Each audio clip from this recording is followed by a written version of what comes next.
এই গল্পটা আমাদের সাহিত্য বা ইংলিশের ক্লাস নাইনের বইয়ে থাকার কতটা প্রয়োজন?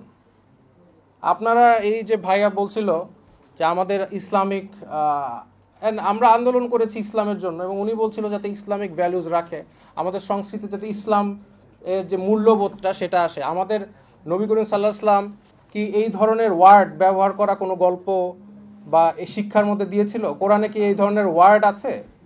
তাহলে আমাদের এই ওয়ার্ডের এই গল্পের, এবং আমি লেখক যিনি লিখেছে গল্পটা তার ব্যাপারে খুঁজলাম, সে হচ্ছে একজন নারীবাদী।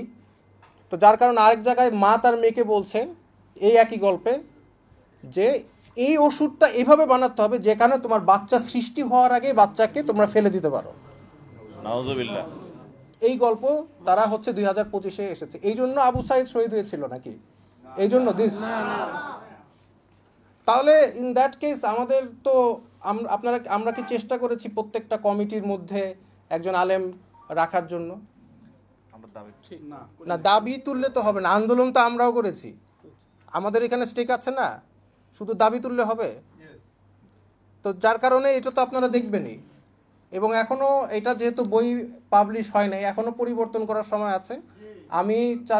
আমি চাই যে আপনারা একটু চিন্তা করেন যে আমাদের সংস্কৃতির সাথে এই ধরনের গল্প যায় কিনা।